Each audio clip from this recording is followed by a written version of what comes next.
So if you look at here, basically I was saying end of the week, except that these homeworks were due these three basically. If you wish, the number one, number three, instead of end of the week, it is end of the day of those are two specific dates. Just because the first week was kind of a short week, and then this week basically everything go back to normal. Homework due would be end of the day of that weekend, which is 17th is this weekend, and then from now on everything is back by end of the week, 11:59 p.m. But Blackwell system, I think, unfortunately, some of them I put in like 12:59 p.m.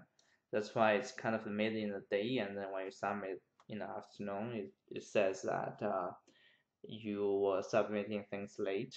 But that's okay because I already adjusted those dates. Unless there's an error on my end, it shouldn't reflect being submitting late. Good thing is once I change that date to that time to 11:59 p.m., it no longer signify you being submitting things late. So don't worry about it on that front.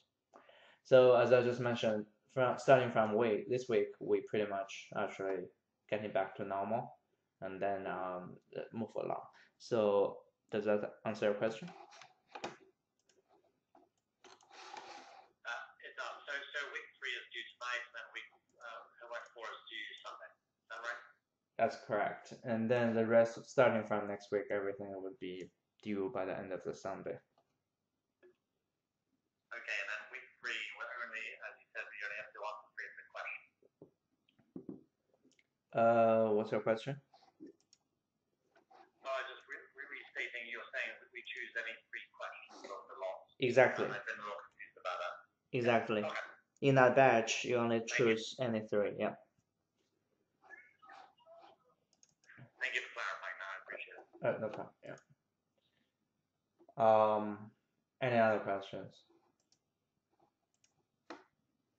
So as I mentioned, especially for the first couple of weeks, if your schedule doesn't permit or you didn't have your textbook on time, send me a message and then try to catch up as quickly as you can. And then beyond that, hopefully you would be able to catch up more quickly. Especially at the beginning of the semester, you can see the first 3-4 chapters are relatively straightforward. And then beyond this, starting from week 5 and 6, it becomes a little bit more technical. Okay, so I'm wondering if you guys have any other questions. If not, I'll just start what we planned for this week.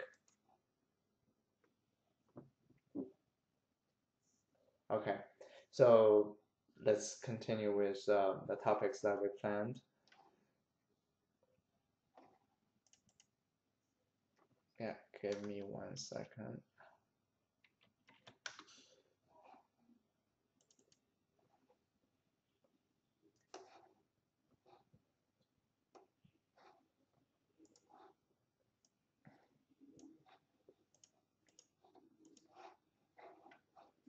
So the focus of this week is really on chapter 4. I'm going to explain more detail, but for chapter 3, week 3, we still worthwhile to go through. So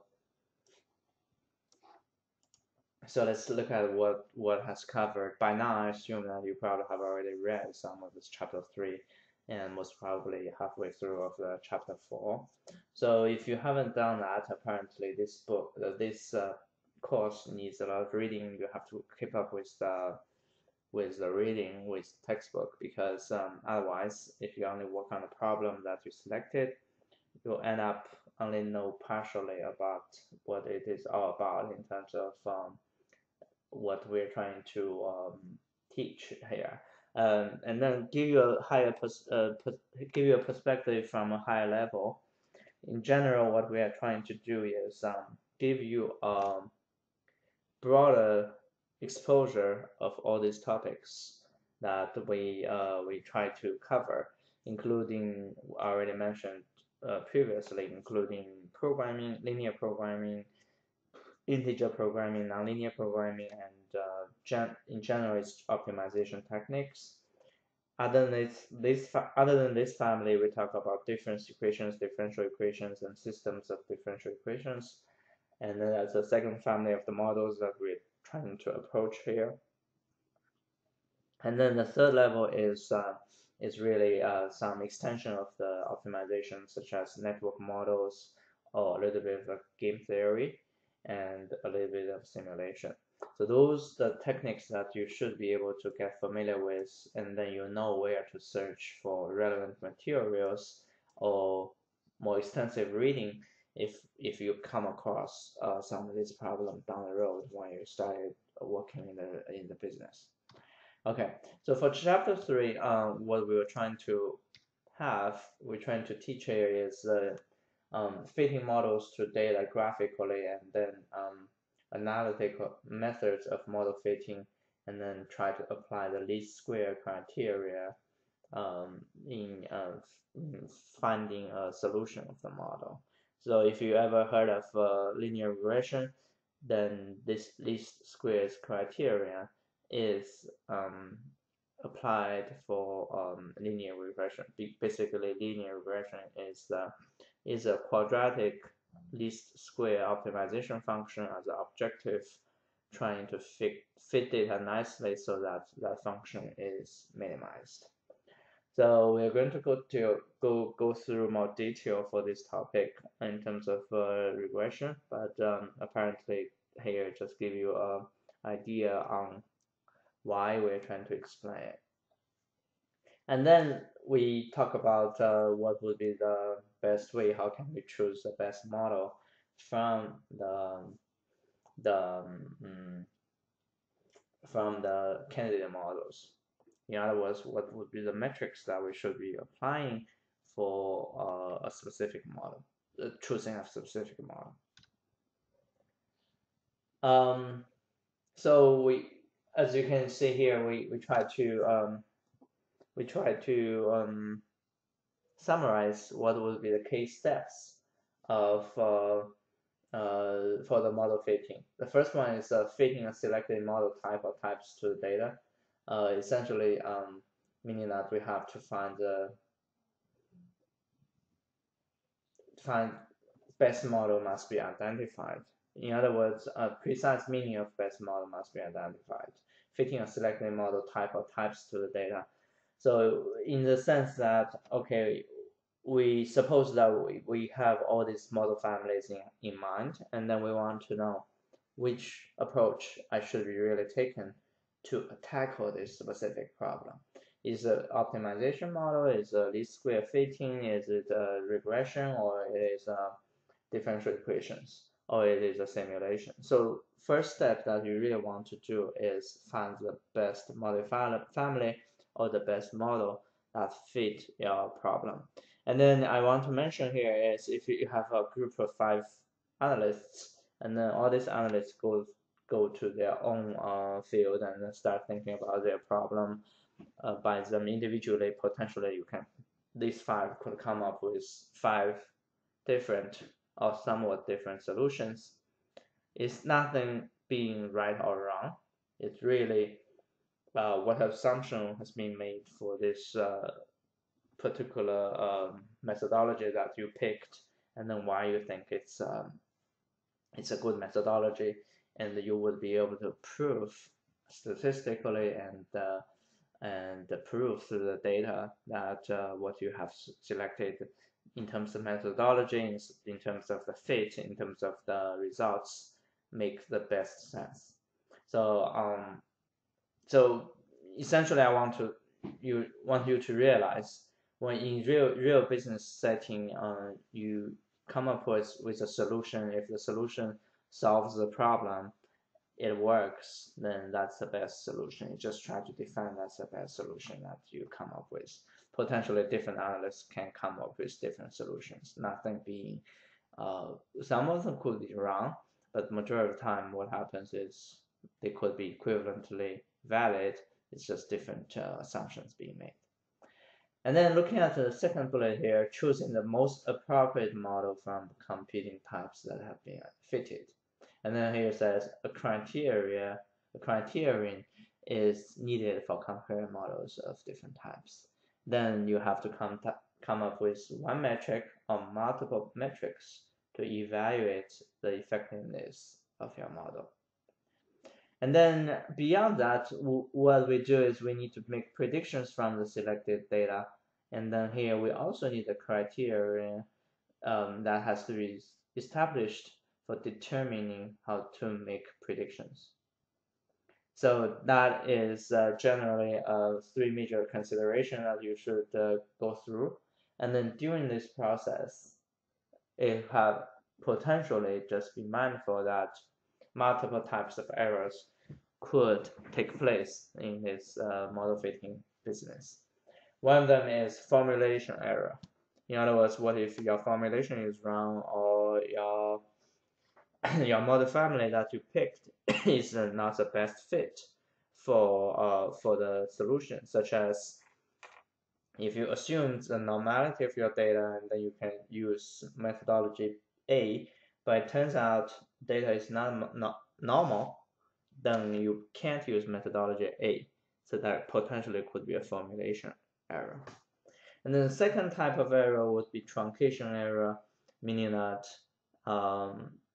if the data is incomplete and then some of the data was left off, so that would be another possibility.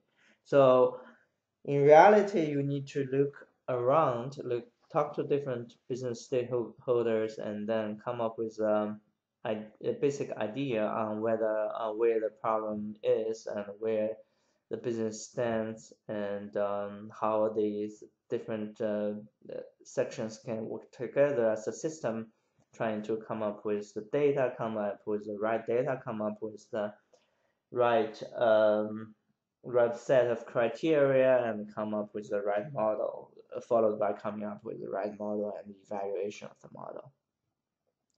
Okay, and then for the third one, round-off error, it happens when you have a large system and then every single round-off of a smaller section of the component of the system could have meaningful implication for the rest of the system. So just be mindful about that. And then fourth one potentially would be something called measurement error, meaning that what if your data is wrong? And what if you didn't consider some sections, some pitfalls of the data? So when you start building a model, you should be mindful about your data, be mindful about all the variables or different attributes that you are trying to analyze. That could be helpful, could help you go a long way in terms of understanding the data and building a good model. Okay, and then these are the key pieces, and then now let's look at how to fit the model to data graphically. We want to mention that visual fitting has potential pitfalls. Of course, if you are not going through rigorous statistical testing, then visual fitting definitely would have potential pitfalls for the model. And then we're going to also to talk about some data transformation techniques that helps you to make the data better fit for the model potentially you could be using. So in the textbook, actually, this example is a very interesting example, and yeah, let me give you a explanation on that methodology. Hold on, let me pull out the textbook.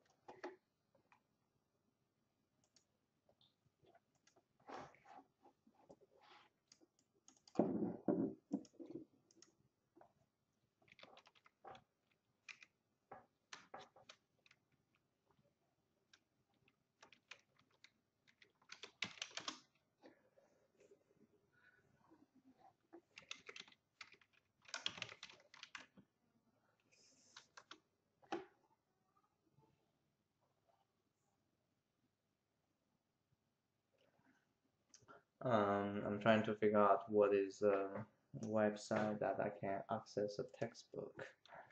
It's just slipped off my on top of my head. Hold on.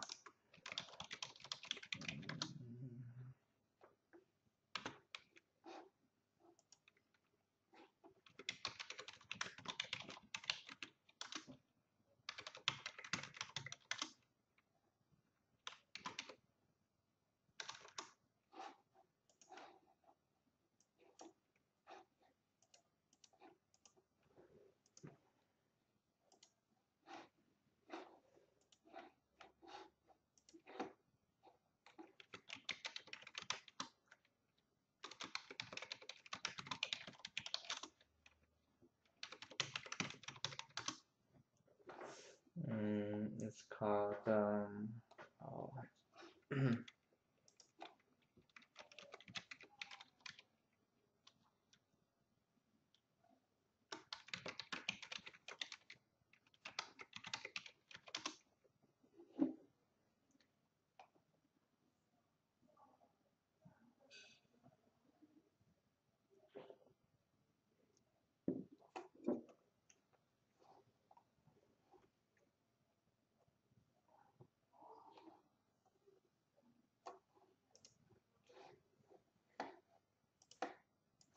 Okay, so it used to call the cost smart.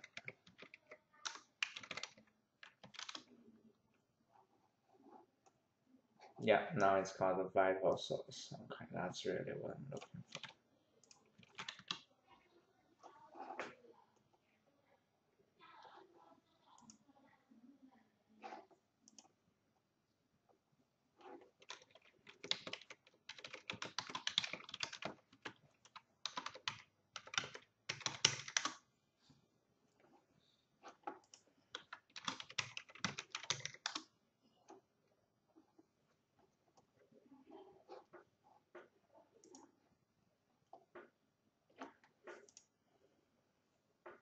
Okay, so if you have the textbook, let's go to figure 3.2.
What?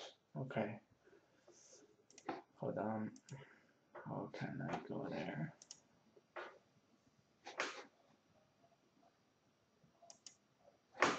This setup changed a little bit than previous version.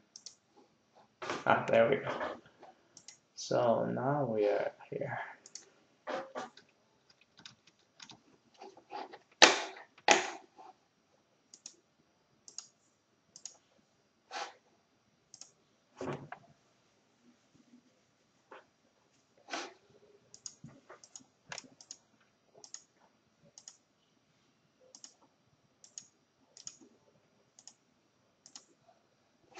So let's look at 3.12.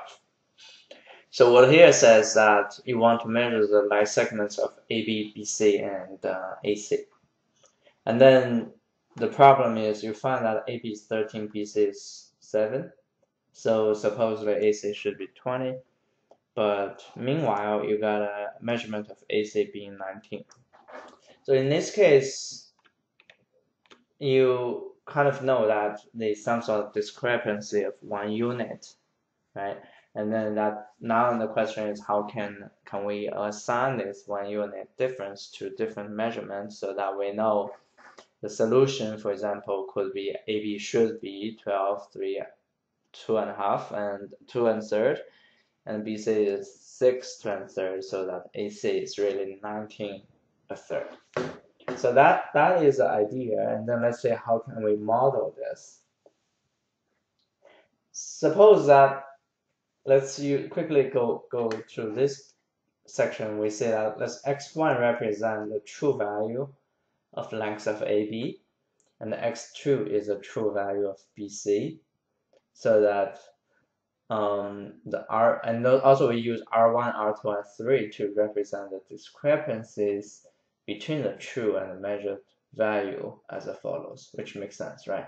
You use x1 is AB measurement minus 13, which x1 being the true value of the distance of between A and B. Then you use this true value minus what you have measured is 13. x1 minus 13 equals to R1. R1 is the discrepancies that we're using to represent the difference. And then similarly, you would have x2 minus 7 for the second segment from BC to be R2. And then because the true value of x1 and x2 is x1 and x2, so that x1 plus x2 minus what you measured for AC, and then you get R3 being the discrepancy for AC segment. And then now it's if we move forward a little bit more, all these R's are called residuals. Note that residuals can be positive or negative, but on the other end, absolute deviation are always positive. Okay. Now we say that if Chibnov approximation criteria is applied, values are assigned to x1, x2 in such a way to minimize the largest of the three numbers of discrepancies. So suppose that we want to minimize that R. This R is really the maximum of I1 absolute value, R2 absolute value, and R3 absolute value. So that we know R is, because we said R is the maximum number among the three, so R is definitely larger than or equal to each one of them, right? And then, so if we try to solve this function, we minimize that R, and then this R is the maximum of all the three discrepancies. This is a function that we can set up. Once we solve this function, we would be able to find what's the correct value for the R. So let's say this is now you see this is something we call it as an optimization problem, because you have a minimization and then it is constrained to certain conditions. All these conditions are called constraints. Okay, and then of course R can be larger than or equal to R absolute value, so that R that can be represented as, instead of absolute value, you can represent it that way. Okay, and then if we continue through,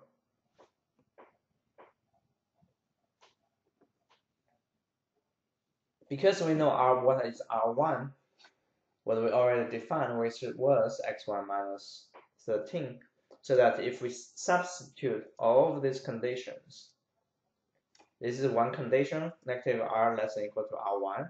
Second condition, R1 less than or equal to R, and then we use the actual R1 value that we defined earlier to substitute into the conditions, so that instead of three conditions, three set of conditions becomes actually 6 conditions because of the directionality. Now you can see that now we have these 6 constraints set up with the minimization of the R. This problem is now something called linear problem. And then linear program, just because the objective function is linear and the constraints are linear. And in chapter 7, we're going to explain this can be solved by simplex method. And then, in other words, you can solve this problem, and then what you get is the minimum value of R is 1/3. so that you can get x1 and x2 being that one. So that is one reason that we go through this, so that you kind of understand what is the minimization problem, how do we set up that problem based on this specific example. And then in one, the homeworks actually use exactly the same approach, very similar methodology, so you can kind of test it out.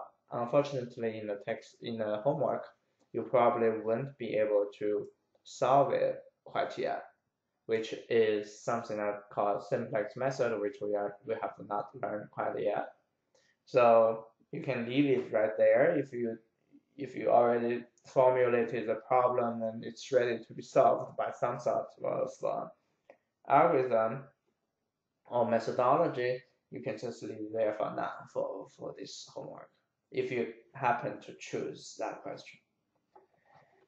And now, let's try to generalize this. We now generalize this procedure given that some function form whose parameters are to be determined and a collection of m data points define the residual. If we R represent the largest absolute value of these residuals, then the problem is trying to minimize that R, and then each R is larger than the rest of the residuals.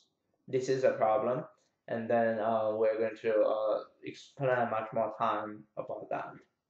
Right, so our objective function that we just said is trying to minimize some value. This value is a maximum of the rest of the residuals or discrepancies. Now let's look at a different example. It says minimizing the sum of the absolute deviation. So you can see from this function form, you already saw it. Y is a function of fx, and then yi is the value of fxi. So if we use yi minus fxi, then we get a difference. And then what we are trying to minimize here is trying to minimize that absolute value and then sum them up. What we are trying to do is that. So potentially some of the problem can be modeled this way, and then now only difference is your objective function changed. Now, what if the problem is in the two-dimensional space, and then what if we have we use, instead of using some sort of distance functions, okay, then it would be something different. So later, very shortly, we're going to discuss something called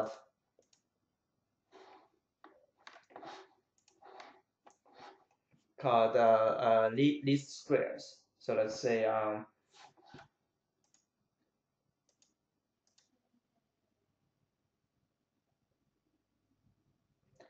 here's a problem statement.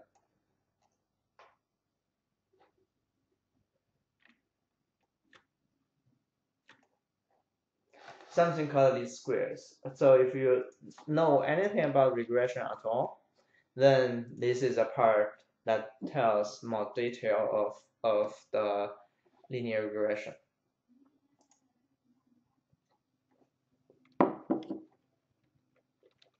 Hold on.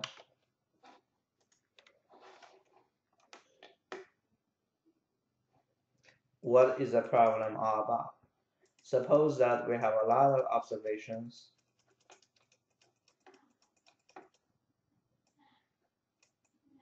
X and corresponding value of y. Suppose that y is simply the height of a college. Well, let's say height of kids. Height of all the kids, and then x is really the age.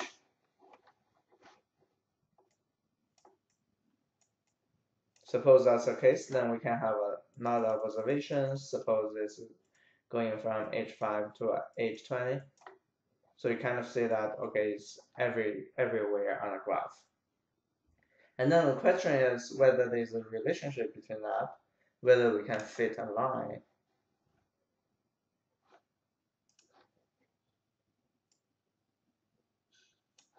whether we can fit a straight line for this set of points. In other words, whether there is a linear relationship exists for this relationship. And then if it does have this linear relationship, next question is, which line is the line that we should be able to fit? Is that the red line, or the green line, or the blue line? Apparently I didn't do a good job in terms of drawing, but you get the idea. So now, what can we do to figure out this line? In other words, what is a line? Line is really a function, right? Linear function, which is y equal to b plus ax. So if it's one-dimensional, if it's one variable that's affecting this y, or in two-dimensional space, you know, a line is as simple as y equal to b plus ax. Once we figure out the right b and the right a, then that defines this line, right? The b being the intercept, a being the slope, then you will be able to figure out where this line is. So now the proposition is, in order to figure out this line, we can apply certain objective that we're trying to minimize, so that we would be able to achieve that objective. Meanwhile, the model would meanwhile that's subject to the constraints that all these observations are the real observations, real points that we should already know. That's really subject to data, basically. And then from here, if we look at the description, essentially it's called least square.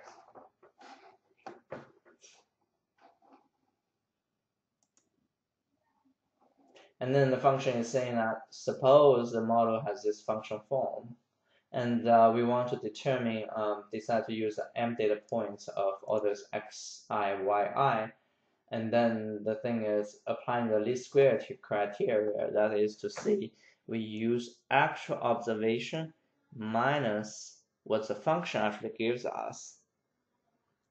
The function would be the right hand side that we just write out. Using that function, try to calculate estimated value, which is this fx, and then use the actual value that you observed, meaning that using this, suppose we use this blue line for this particular x here, our observation is right here, so that's our yi. Using this xi, based on this function form, you can calculate an estimated yi, which actually lives there, and then in reality, your actual yi lives on top of that. So find that difference and square it, and then sum all of them up. That's what that means in this function form. That is trying to say, let's sum all the errors that you are able to predict based on your function, and then use the actual value minus minus the predicted value, so that you get all the errors for that particular observation, and then sum all the errors up to give you a objective function. So in other words, we're trying to minimize this function subject to the data. And then nothing new here, you realize it's a quadratic function. When you're trying to minimize this in high school, you know, for the quadratic function, if it's maximum or it's minimum, first of all, you would be able to know if it's a quadratic function, you're trying to find the minimum. Then what you do is take the first order derivative and set them to 0, and then try to go from there, and then try to solve your actual x that makes the y minimal, right? So this is why if we use the first order derivative in terms of a, first order derivative in terms of b, and then set them to 0 and try to solve a and b, here gives you the solution for a and b. It is really here gives you a solution of a and b. based on that condition. That is linear regression.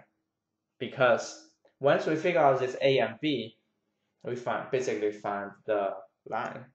And then what does that mean? What does that implicate? Essentially says that among the green, red, and blue, and many other options, all the possible lines, find the line that would be able to minimize the predicted error. And then predicted error is defined as your predicted value minus the actual value that you would be able to obtain for the dependent variable, which is the y in this case, right? In that way, we found potentially in this case with the red line, that's our the best line, best fit. That is a linear regression. So that is how you come up with the linear regression. And then next question essentially becomes, oh, now I know linear regression is really not a statistical problem. Of course, it is a statistical problem, but based on formulation, it is an optimization problem. The function form is the objective function is the minimization problem subject to data, and then trying to first take the first order derivative, partial order derivative of the objective function, and set them equal to 0, you can get the optimum value of A and B. That's what that is for this section. So if we continue, that is here. So trying to fit a straight line, formulate the least squares, take partial derivatives, set partial derivatives to 0, solve for the slope and intercept.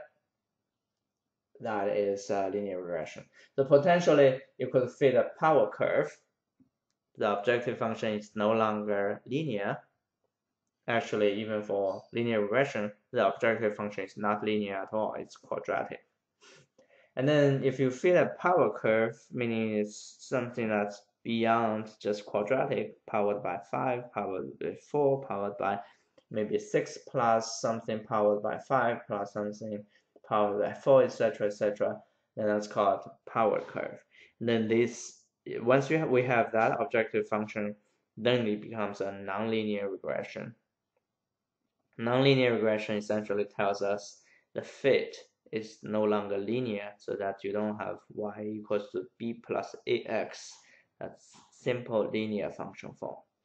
And then the function form could be y equal to b plus a times a squared plus c times ax cubed plus dx, things in that nature.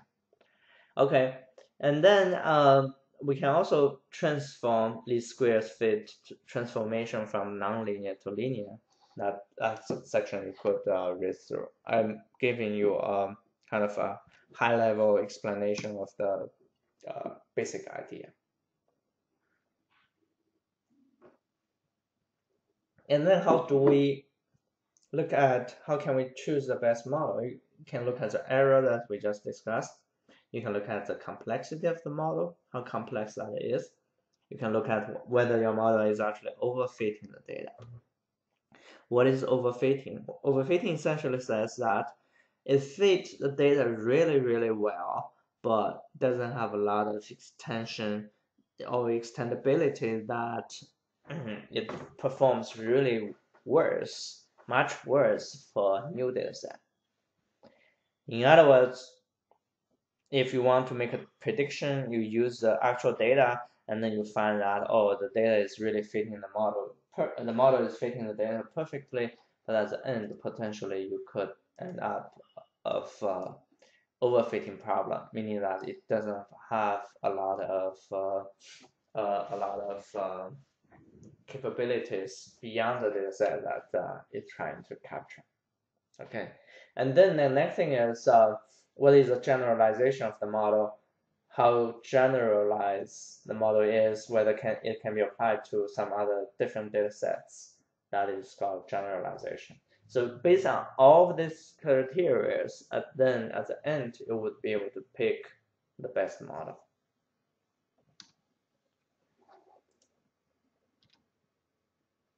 So this is part of chapter 3. And then of course, actually, this is just one section of homework 3. And then for homework chapter 4, it has basically more like a application and case study of chapter 3. And then how do you be able to fit a higher order polynomial model, and then how do you use smoothing or cubic spline models to fit lower order polynomial models. So if from from this perspective, I really want to show you here is ABC 3 different. Is really just two. A is the original data, B is one methodology, and C is a different methodology that you're trying to fit the data. So now I want to mention, apparently you see that C is the type of model we consider it being potentially being overfitting, in the sense that it fit every single data point, all those 5 points perfectly, but whether we have a new data points may not do as well as it could do for these 5 points. So that is something we call overfitting. But on the other end, B probably is a better model. It doesn't have this potential risk of being overfitting.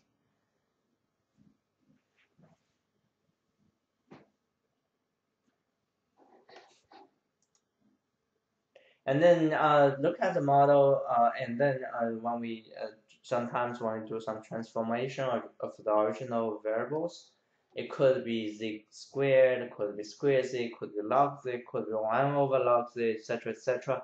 Then these are some of the transformation methodology that you could use. And then the textbook went on with some examples of different transformations, the powerfulness of each of the transformation. Apparently, it would be different for different problem in terms of which transformation is more effective. And then in terms of this section talks about how we can use Lagrange order of polynomial models, how to use polynomial try to solve a problem. And again, potential problems, higher order of polynomials. With higher order of polynomials, let's look at the lower ones, right? For lower order, it probably doesn't fit data well. So the error-wise, lower order could be worse in terms of error. Higher order could be better. But complexity model of the model for lower order polynomials is much less. And once it's not as complex, then the risk of overfitting the data is less as well. But on the other end, if the overfitting risk is lower, potentially it could be more generalizable, and then we call it generalization of the model increased for lower polynomial models. This is really give you an idea on, how can we think about which methodology we should pick, and how do we evaluate the results. It's not about higher order or lower order polynomials. It's more like conceptually, how do you pick the best model? What are the dimensions that we should consider in order to pick that model?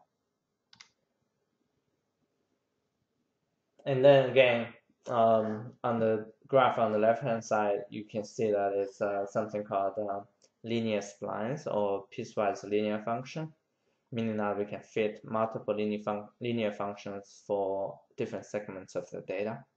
And then on the right-hand side, is something called cubic splines. It's third power, and then you would be able to, in this case, you have 2 cubic splines, S1 and S2, to fit all the observations that we have seen so far. And then here is really the homework, and then altogether is homework 3. You can just pick 3 out of this 8. Okay, that's chapter 3. We already actually running out of time. but I still want to cover chapter 4, if not the whole thing at least. Oh, it's not too bad, it's not that long, which is good. I still want to, let's spend like 10 to 15 minutes trying to cover this part. It's actually straightforward, especially for the first methodology. Once I explain this really well, then you will be able to follow through for the second and the third example. So for the first one, let's look at simulating deterministic behavior. Something is called area on the curve. So first of all, before we can start, I want to give you some perspective about rationale for using simulation models. Previously, last week, we already discussed a little bit in which case you want to use simulation. But here it has a better or more concrete and clearer picture of in what scenarios we should be considering simulation. So number one, he says, when we're not able to construct an analytical model, then we use simulation. And then second one is simulation to obtain possibilities. You can use simulation to obtain some data that is needed for some further or next step analysis. And then third possibility is you have a biological or any those type of experiment, and then you don't have a way to replicate or prove what happened in between, and then you can use simulation to help as an alternative procedure to validate the experiment results. It's just because you are not able to replicate that experiment that easily. So that would be the case that you want really to use simulation. And then behavior-wise, it could be deterministic model, or it could be, in reality, it could be deterministic, it could be probabilistic. But from modeling-wise, it also have these two options.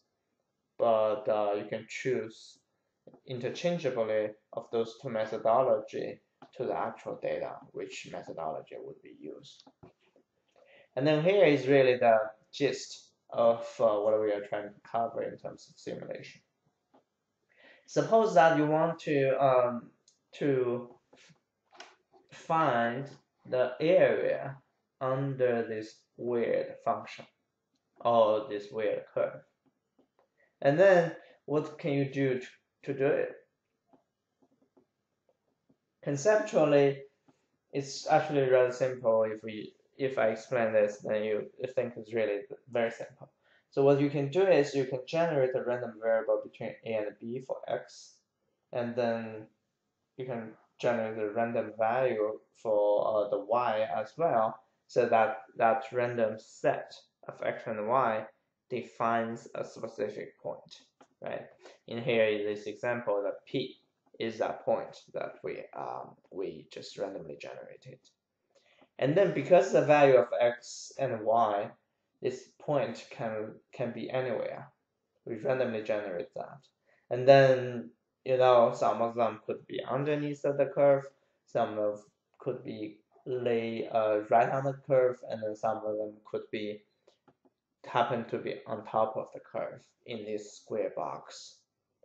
I mean the rectangle box, right?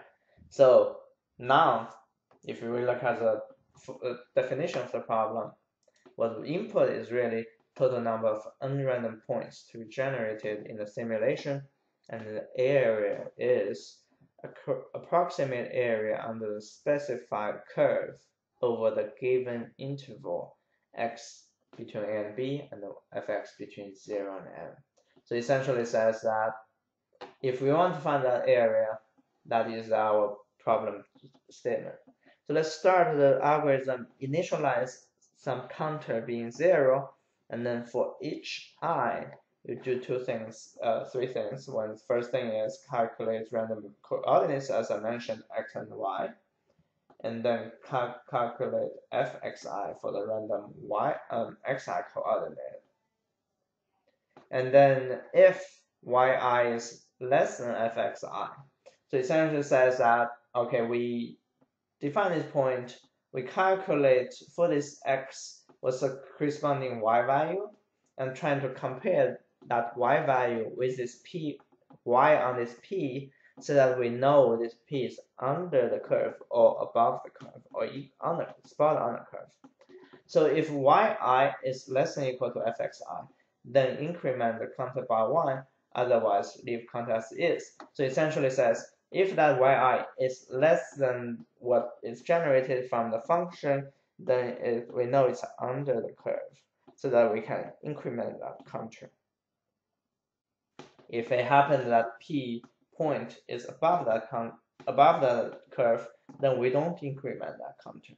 So at the end, if we have n tests, and then you only have, suppose that n is 1,000, and then it turns out only 700 of them fall below the curve, then we know that is 700 divided by that 1,000 is really the proportion that really falls underneath the curve, right? That is the proportion times the original area of this rectangle, which is m times b minus a. That gives you the actual area that falls below the curve. So that is a simulation, which is something looks straightforward, right? So essentially doing some random test. You know, if the curve is well behaved, instead of this weird curve, if it's quadratic, then we can mathematically try to solve it, and then we can use integration techniques, college calculus to get the area under the curve. But in this case, we can't, just because it's intractable using mathematical models.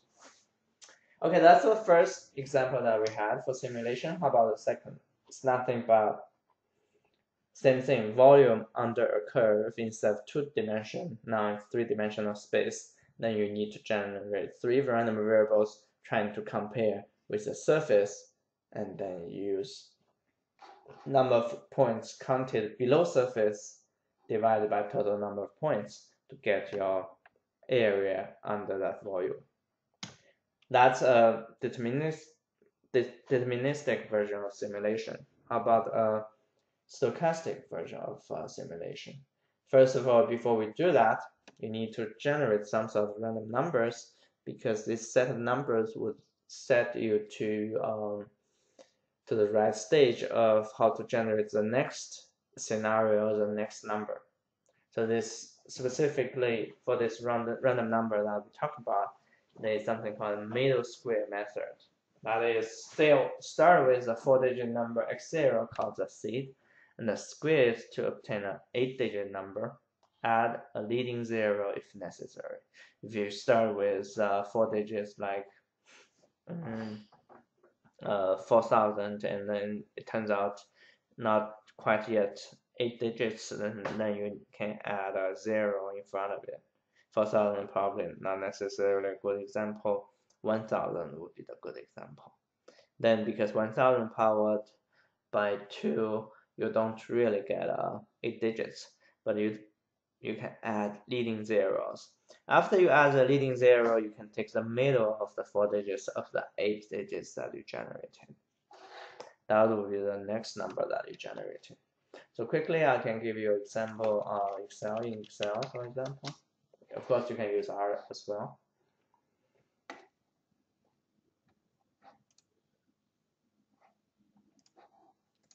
So what I'm saying is, start with some number 1,000. Use this number powered by 2. So it is not 8 digits, right? It is 1, 2, 3, 4, 5, 6, 7. So in that case, you add 1 in front, and then the rest are 6 zeros. That's your new number. And then if you pick your 4 digits in the middle, in this case, it would be all zeros, right? and then you continue with this until you get all the numbers. Apparently I use 1000, which may not be the best example. Some other numbers like 11, 11, 1250, for example. Now if you add a leading zero, what you end up would be 5625, which is in the middle. Yes, 5625, because you add a leading zero. That will be next number, and then you continue with this powered by 2, and then you come up with a middle 4, which is 6406. Continue with that. This methodology is called random. It's called middle square method. So that you start with 5625. Next number is really 6406, etc., etc. Use these numbers to be your seed to continue to generate what you have for stochastic versions of the simulation. And then there are some other methodologies. This one is called linear congruence, which is use this linear function and mod c. C is called modulus, and the a is called multiply, b is increment, and then you will be able to find the next number based on xn. You can find the next number of xn plus 1. That is another one. And then you need to pay attention to possibility of cycling. You need to look at lack of statistical independence among the numbers in the list of random numbers. And then you want to simulate a probabilistic behavior. And then suppose that you can flip a fair coin, you can roll a fair die, you can roll an unfair die, a pair of unfair dice. So we can use an example here. Suppose you have a fair die, right? You don't know how many. You know, if you throw 50 times, you wouldn't have 25 of them being head. So now if we run simulation, we run 1000 times and see how many times, maybe 499 of them would turn out to be head. That's really what that is. What if it's not fair? It's becoming a little bit more complicated. That is to say that we know even for fair dice, this is still fair. What if it's unfair? That is to say that for each of the 6 values, each one of them fall into a specific value, actually have a certain probability to be in that range. Suppose it's just unfair in the sense that this value has 3 times possibility of falling into this range versus the first range. So you can generate a random number to 6 belong to the first range, and then you increase your counter 1. If it belong to the third range, you increase your counter 3, and then at the end you use counter j divided by total number of n. You would be able to simulate what's the probability that actually the output should belong to one of them. That's simple enough to give you a sense on what that is. Of course, the textbook's actually followed by an inventory model, which is really an application of simulation. It talks about in which case you want to look at the inventory, at what level you want to regenerate your inventory, trying to do the reordering, and then with consideration of the transportation cost and the warehouse cost, etc., that give you a potential application of the simulation. And the next thing that we actually have is something called queuing model that is as simple as a checkout counter in Target. So it's called M and M1 for one counter. That is something called MM1 system. In this module, I actually have a couple of links that helps you to understand that MM1. The arrival is a Poisson process, and then the service time is an exponential service time, and then you would be able to model the specifics of this system, MM1 system, to give you an output of average time in queue, average time in system, and the average output of the system, etc., And potentially it can be applied to the harbor system, could be applied to any of the queuing related problems. and in the morning rush hour, in the multi-server queues, and then this can be used in supermarkets to estimate how many server checkout booths might be needed. Of course, queuing models can be solved by simulation as well. That's one key reason it actually belongs to this section. Okay, that is everything that I plan to cover. As a summary, I talked about a little bit about how to come up with the objective function and try to solve the problem. Can be Chebyshev criteria, can be least square criterion, which leads to linear regression. And then the second key point is in what case we can use simulation and how to do simulation at a high level, and then how potentially simulation can be used in queuing models. Go through the textbook and then go through some of the examples or the videos that I posted on this module 4. I believe it's either in module 4 or module 5.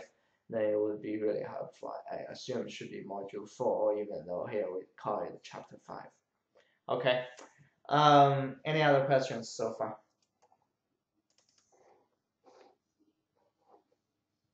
I apologize that I'm kind of running late, but it's already almost 9:10. But this is everything that gets you started for everything for the first 4 weeks. And then next week and the week after, you have new stuff like week 5 and week 6.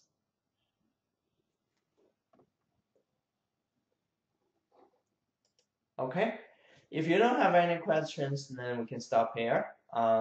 As always, send me email and I'll try to respond as quickly as I can. Also try to ask questions from the black box system as well if you have any questions. Okay, thank you and have a good night.